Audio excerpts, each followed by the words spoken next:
All right, let's wrap up this project. I want to show you how to do cameras.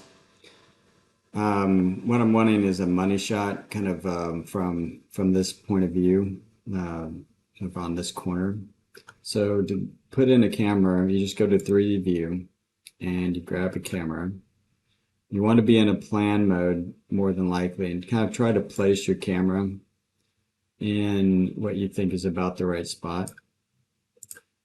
So what will happen is you often get this very kind of narrow view of what you're trying to do. I don't know why Revit sets it up this way. This is kind of like if you had a telephoto lens on your camera, you're just going to get kind of things that are very flat and they don't look very architectural. So to get it to be more of an architectural view, you all should be grabbing the edge of the viewport and pulling it out. If you go back to level 1, you can start to see that that cone of view, which was kind of in this range, is now spreading out quite a bit. If you can't see your camera, just select the view, I think it's this one, and then right click on top of the level, and you should be able to, you just actually go with the camera, right click on top of that one, and then you can say show camera, and it'll turn the camera back on in that viewport. And you can control it a little bit. You can move the camera around, and you can move its target around in the plan view, so that if you get these things to get really wide, like I would say this one is too wide. I think, see that angle between the target and the right edge? That's about as far as you'd want to go. This one's kind of getting a little too far out there. So we go back into the camera view, and I'm gonna call it right now what it is. So this will be the southwest corner, say street corner. Okay, so it's a pretty good descriptor. And well, that's not exactly the one I was trying to do. This is probably the one I should have been doing. That's one I already did in prep. So this is the southwest street corner. All right, so just so we're both on the same page and we can kind of watch me manipulate this. So we said that this may be a little bit too far out there. I'm going to pull that in, and then I'm going to use this navigation wheel to kind of look. The other thing you want to be aware of is you don't want to be craning your head way up. See how you start to get this third perspective? Very few times where you want to use this. If you have an aerial shot and you're trying to look at the building, then maybe you'd get away with this. But more than likely, what you're going to want to do is have a 2-point perspective, not a 3-point. So 3-point means that these vertical lines, the vertical surfaces, are then have a vanishing point somewhere kind of up off the screen, up in the sky. So I'm gonna move everything down to the 4-foot level. So I'm gonna move the eye level and the target both to 4 feet. So that is more than likely the kind of what I should be showing. And then I'm just gonna let this cone of view or viewport edge move up to the point where I can see that whole thing. That's pretty good. I think the other thing, I might want to just walk a little closer just to get that a little bit more exaggerated and get a little bit more emphasis. Increase that. Increase just a tad there. Oh, that's pretty good. Okay, so this is going to represent my money shot, and then I might go ahead and see what it looks like. I remember last year some people were having trouble printing realistic. You can turn that on, give it a try. If that doesn't work for you, go ahead and turn it to consistent colors. And the other thing I think let's do is let's turn on the shadows. That's cool.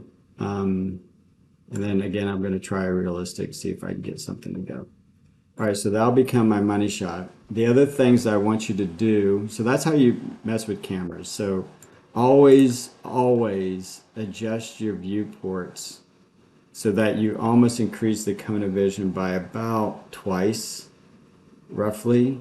What you're trying to do is get a wide angle lens. A wide angle lens is what you use to photograph architecture. You don't use a telephoto lens. So moving those viewports gives you that more of a wide angle lens. And the reason for that is it makes the viewer feel more present in the scene, in your building, in your design. So just keep that in mind. Okay. The other things that we're going to do, we're going to create another 10 point. So I'm just going to create an empty sheet, 10.2, that's great. I'm going to fill it with the axon or the view I just made.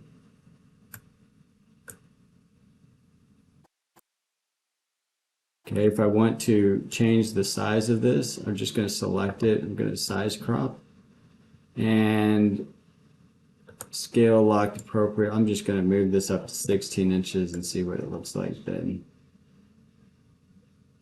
All right, we'll see. I'm not sure what I'm going to use, so I'm just going to mess around with this a little bit. You might have a different kind of aspect ratio, so you might go with something slightly different. The other things I'm going to want to put on here is I want you to make a section box that allows us to see your stair. So something kind of roughly on this order. Decide what is the best angle to see it. I would say anything like in this kind of range would be good.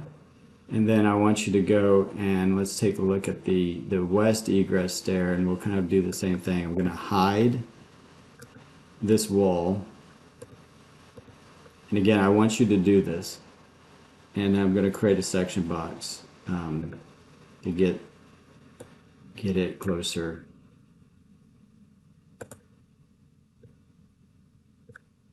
Wish it kind of had an X-ray vision that you could kind of see how far you're going. Yeah, that's good there.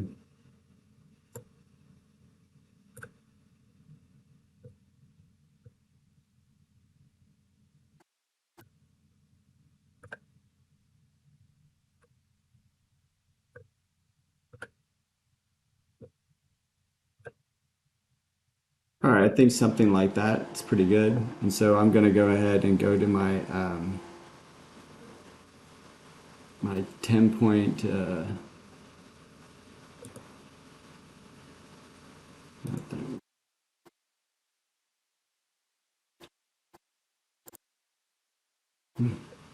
to my sheet, and then I'm going to pull those two axons to it. So east stair, and then I'll bring the west stair. And this will probably tell me kind of how big. Let's see, we should probably put the east on the right side and west on the left side. It'd be nice if those two views were in the same kind of. So I'm gonna do that real quick. Hit this corner, and then maybe rotate it slightly. Yeah, that'll work. And go back to sheets.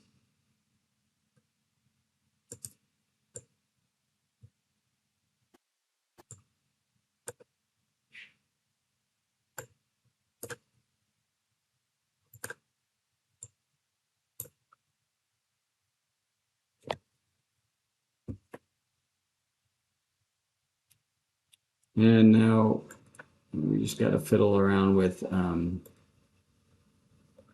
the crop view.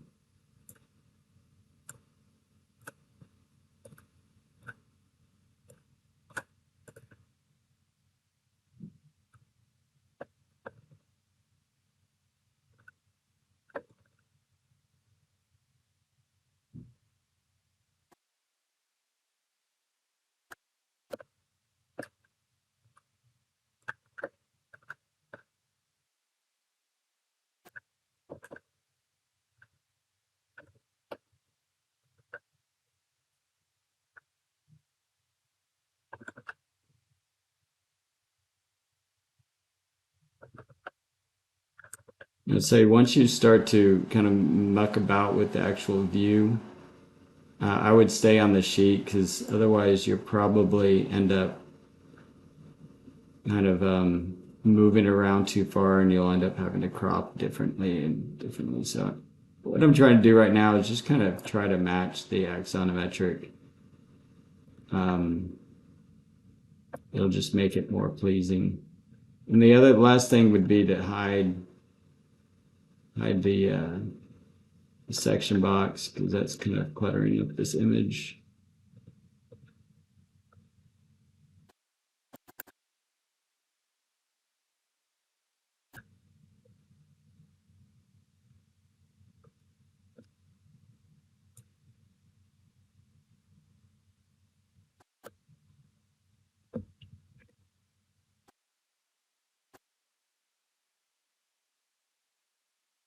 And I think this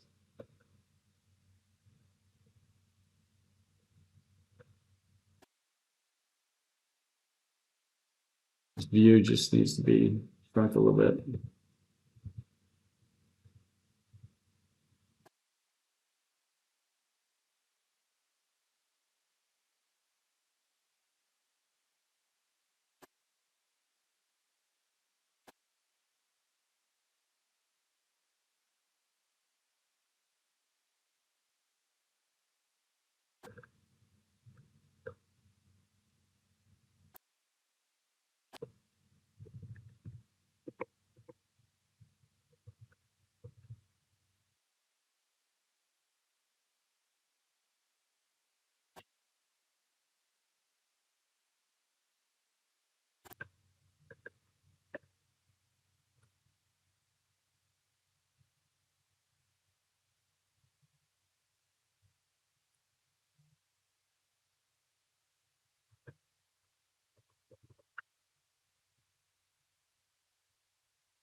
All right, that looks pretty good.